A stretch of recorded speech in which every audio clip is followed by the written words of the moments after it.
नमस्कार दोस्तों, मैं डॉक्टर अविनाश संगागत और आप देख रहे हैं यूट्यूब चैनल मेडिकल इन्फो। आज का हमारा टॉपिक है लाइपोमा। लाइपोमा जिसे चर्बी की गांठ बोला जाता है और गांव की भाषा में इसे गुमड़ी भी कहा जाता है। मतलब हमारे शरीर के किसी भाग में जो उभरा हुआ भाग या फिर जो गेंद के आकार का हमारे स्किन के अंदर से जो बाहर आया हुआ होता है, जो हमें गेंदनुमा दिखता है, उसे हम क्या कहते हैं? चर्बी की गांठ होना या लाइपोमा होना या फिर गुमड़ी होना। तो आज हम लाइपोमा के बारे में ही विस्तृत जानकारी प्राप्त करेंगे, तो बने रहेगा वीडियो में लास्ट तक। तो क्या होता है लाइपोमा? तो सबसे पहले हम बात करेंगे लाइपोमा की एक्चुअल डेफिनेशन क्या है, इसके रोकथाम के तरीके क्या है, क्या है डरने की चीज है या फिर डरने की चीज नहीं है, हम इसके लिए क्या क्या बचाव कर सकते हैं, क्या ट्रीटमेंट दे सकते हैं, एलोपैथिक ट्रीटमेंट क्या होते हैं और आयुर्वेदिक ट्रीटमेंट क्या होते हैं। तो स्टेप बाय स्टेप हम बात करेंगे लाइपोमा के बारे में। तो सबसे पहले हम समझते हैं कि लाइपोमा होता क्या है। तो लाइपोमा जो हमारी चर्बी होती है, चर्बी मतलब हम जो हमारा कोलेस्ट्रॉल पाया जाता है हमारे शरीर में, उसकी एक गांठ होती है। मतलब ये हमारे शरीर में पाई जाने वाली फैट मतलब चर्बी की गांठ होती है, जो फैट सेल के बढ़ने के कारण मसल्स और स्किन के बीच में इनकी ग्रोथ बढ़ जाती है, मतलब ग्रोथ हो जाती है और परिणाम स्वरूप ये लाइपोमा का रूप ले लेती है। ये स्किन के सबसे कॉमन ट्यूमर्स होते हैं ना, इस बात को समझ लीजिएगा। बहुत से लोगों में भ्रांतियां होती है कि हो सकता है कैंसर की गांठ हो, लेकिन 1000 में से लगभग 1% लोग ही ऐसे होते हैं जिनको ये संभावना रहती है। मतलब एक नाक के बराबर चांस रहता है कि अगर जिसको लाइपोमा है या फिर जिसको चर्बी की गांठ हो गई है तो उसे कैंसर की संभावना हो। वैसे बायोस्कोपी होती है, उसके आधार पर फिर बता दिया जाता है कि हाँ एक इस टाइप की कैंसर की गांठ नहीं है। इसमें सबसे बड़ा क्या होती है, ये एक तरीके बेनाइन ट्यूमर्स होते हैं, मतलब सबसे कॉमन बेनाइन ट्यूमर्स होते हैं। ये कैंसर बिल्कुल नहीं कहलाते हैं। अगर आप समझ रहे हैं कि हमें गुमड़ी हो गई है, हमें किस टाइप का उभार हो गया है, लाइपोमा हो गया है, तो ये कैंसर है, तो ऐसा बिल्कुल मन से भावना हटा लीजिए। जब तक आप इस चीज को हटाएंगे नहीं अपने दिमाग से, जब तक आपका ये रोग खत्म होने वाला भी नहीं है। तो ये बिल्कुल बेनाइन ट्यूमर होते हैं, इस बात को बिल्कुल नोट डाउन कर लीजिए। तो प्राय हमने देखा है कि लाइपोमा जब होता है तो कहाँ कहाँ हो सकता है। तो ये लाइपोमा जो है कहीं भी हो सकता है, शरीर के किसी भी भाग में हो सकता है। हो सकता है कि आपको आंखों के ऊपर हो जाए, हो सकता है आपको मस्तक में हो जाए, हो सकता है सर में हो जाए, हो सकता है आपको यहाँ बाजुओं में हो जाए, हो सकता है आपको गर्दन के पीछे हो जाए, आपको हो सकता है हाथों के यहाँ पे बीच में भुजाओं में हो जाए, आपको यहाँ पे या फिर पेट में हो जाए, सीने में हो जाए, कहीं भी हो जाए। मतलब ये कहीं भी हो सकता है, मतलब शरीर के बाहर भी हो सकते हैं और शरीर के किसी अंग के अंदर भी हो सकते हैं। जस्ट लाइक हम बात करें तो यूट्रस में, जैसे कि जिसको फाइब्रोइड्स बोला जाता है, मतलब ये भी उसी का एक रूप होता है। फाइब्रोइड्स हो सकता है, यूट्रस में हो सकता है, ओवरी में हो सकता है और इवन लीवर में भी हो सकता है। तो मतलब जो लाइपोमा है हमारा कहीं भी डेवलप हो सकता है। जैसे आप होता है कि बेनाइन ट्यूमर होते हैं, कैंसर की गांठ ये बिल्कुल नहीं होती है। इस चीज को बिल्कुल दिमाग से हटा लीजिएगा, है ना। ये किस कारण से होता है, अब इस चीज को और समझ लेते हैं कि भैया कारण क्या क्या हो सकते हैं। तो हो सकता है कि भैया इसका साइंटिफिक सही रीजन तो पता नहीं है, आज तक पता नहीं लग पाया कि इसके होते क्यों हैं, लेकिन इसका कारण ये हो सकता है जेनेटिकल हो सकता है, किसी को आपके परिवार में किसी को है तो हो सकता है कि आपको भी ये प्रॉब्लम आपको ट्रांसफर हो जाए लाइपोमा की, ये भी हो सकता है। या फिर किसी चोट के कारण, कभी आपको गंभीर चोट लगी है सर में या फिर किसी अंग में, तो उस वजह से भी आपको लाइपोमा की प्रॉब्लम क्रिएट हो सकती है। हमारे शरीर में कोलेस्ट्रॉल बढ़ गया, स्टार्टिंग में बताया कि जो हमारी गांठ होती है कोलेस्ट्रॉल की गांठ होती है, पेट की गांठ होती है, कोलेस्ट्रॉल हमारा बढ़ गया तो उस कंडीशन में भी हमको लाइपोमा की प्रॉब्लम क्रिएट हो सकती है। अगर आप डायबिटिक पेशेंट है तो हो सकता है कि आपको लाइपोमा हो जाए, और साथ में आपको बहुत ज्यादा मोटापा है, आप बहुत ज्यादा ओबेसिटी है आपके शरीर में, तो उस कंडीशन में भी आपको लाइपोमा डेवलप हो सकता है। तो जनरली यही कारण होते हैं लाइपोमा डेवलप होने के लिए, है ना।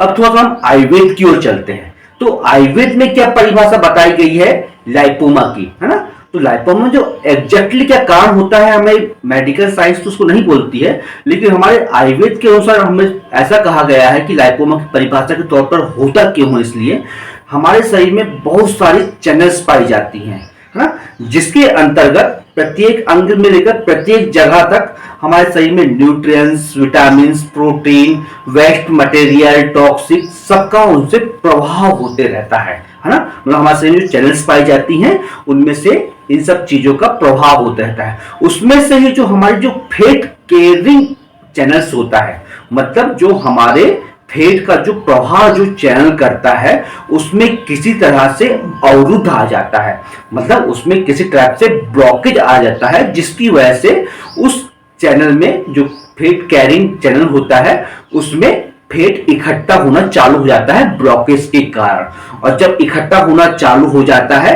तो वो अपना बड़ा रूप ले लेता है और परिणाम स्वरूप वो लाइपोमा कहलाता है।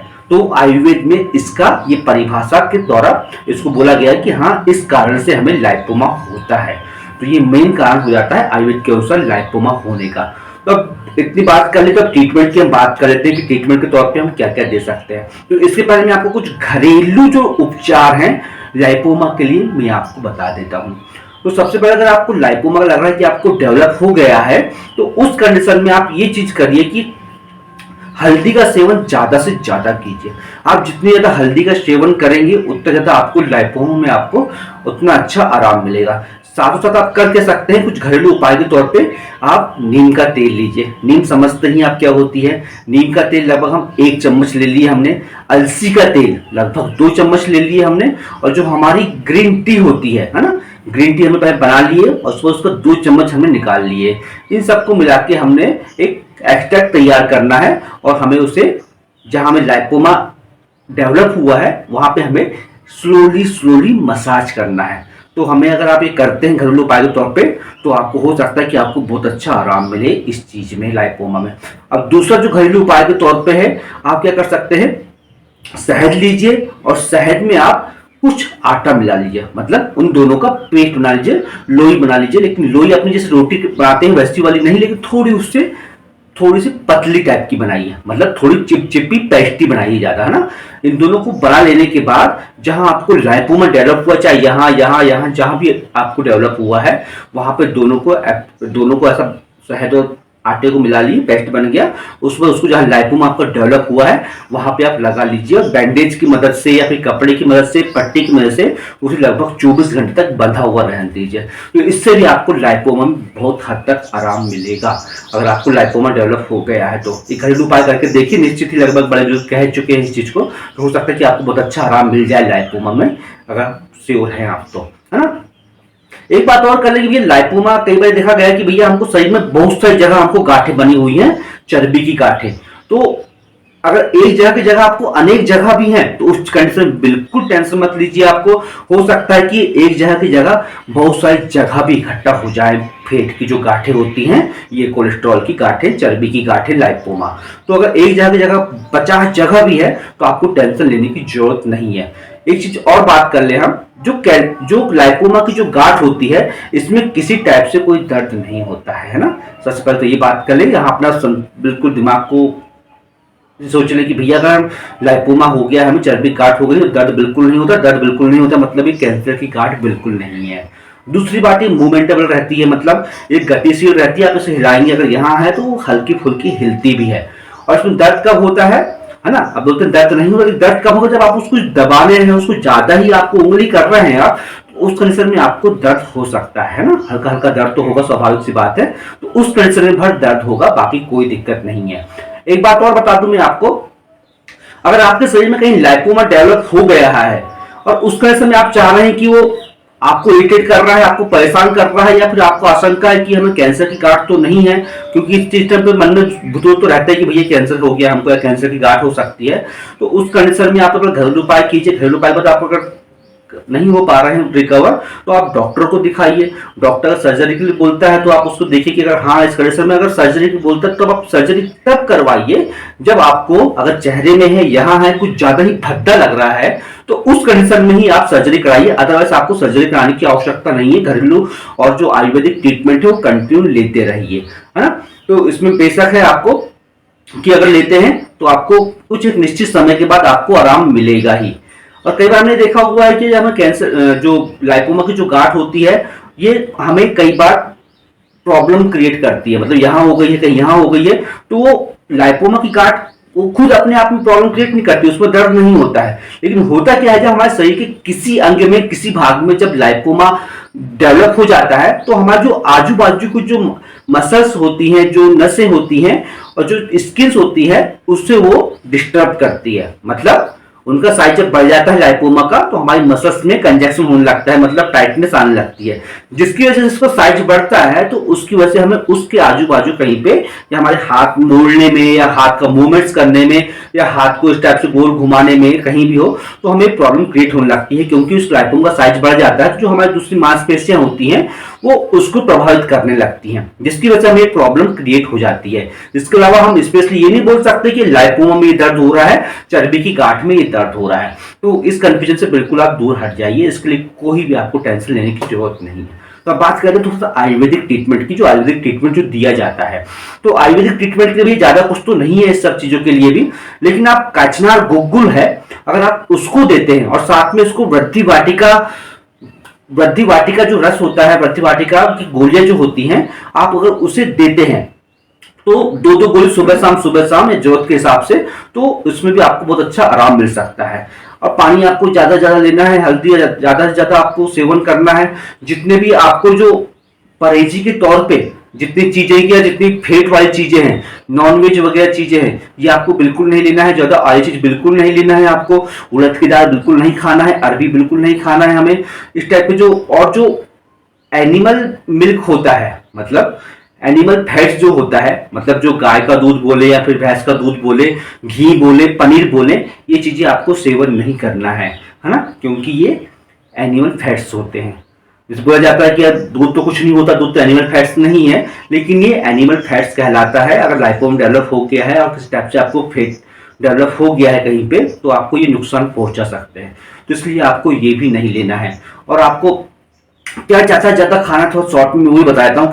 आपको अदरक, लहसुन, जीरा, इस टाइप की चीजें हैं आपको ज्यादा लेने की कोशिश करना है। नारियल तेल वगैरह, हो सके तो आप जो सोयाबीन का तेल वगैरह कम से कम यूज कीजिए। सूर्यमुखी का तेल को ज्यादा से ज्यादा यूज कीजिए, तो इसमें भी आपको जल्दी रिकवर होने में जल्दी आपको मदद मिलेगी, है ना।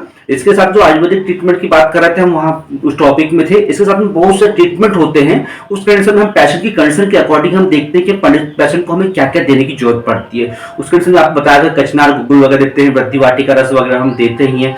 साथ में से कुछ जरूरत पड़ती है पेशेंट को, अगर डिजॉल्व करने की बात आती है लाइपोमा को, तो हम वो भी करने की कोशिश करते हैं। उसके लिए एडिशनल ट्रीटमेंट देते हैं पेशेंट की कंडीशन के अकॉर्डिंग, पेशेंट की काउंसलिंग के हिसाब से और पेशेंट की हिस्ट्री के अनुसार कि पेशेंट को कितने टाइम से ये हुआ है, तो और किस वजह से हुआ है, उसकी हिस्ट्री जानने के बाद से बहुत से ट्रीटमेंट है आयुर्वेद में, जिससे लगभग पेशेंट को आराम मिल ही जाता है। और एक निश्चित समय के बाद, कुछ समय जरूर लगता है, लेकिन कुछ समय के बाद पेशेंट का लाइपोमा ठीक भी हो जाता है और किस तरह से वो रिपीट भी नहीं होता है ना।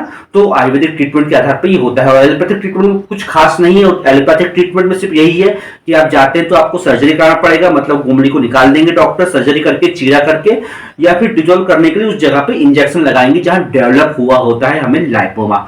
तो यही ट्रीटमेंट होता है एलोपैथिक में जनरली। इसके अलावा कुछ ज्यादा ट्रीटमेंट नहीं होता है, लेकिन आयुर्वेदिक में इसका अच्छा ट्रीटमेंट होता है। तो आई होप दोस्तों आपको समझ में आ गया होगा आज लाइपोमा के बारे में। इसके बारे में जो कंफ्यूजन रहे होंगे आपके, वो भी वीडियो में आपके मेरे ख्याल से सब सॉर्ट आउट हो गए होंगे। तो कैंसर की गांठ बिल्कुल नहीं होती है, इस चीज को बिल्कुल समझ लीजिए। और फिर भी कुछ समझ में नहीं आया तो आप मुझे कमेंट्स बॉक्स में जरूर सवाल पूछ सकते हैं, या इसके ट्रीटमेंट के बारे में कुछ पूछते हो तो आप मुझे कमेंट्स बॉक्स में जरूर पूछ सकते हैं। हिस्ट्री बताकर आप जरूर सवाल का जवाब आप पा सकते हैं। और वीडियो अच्छा लगा हो आपका तो मेरे शेयर जरूर कीजिए और लाइक भी कर दो यार। और लोगों की जागरूकता के लिए इसे ज्यादा ज्यादा फैला ही दो। और आपने मेरे को सब्सक्राइब नहीं किया, सब्सक्राइब जरूर कर लो और बेल आइकन को दबा लो।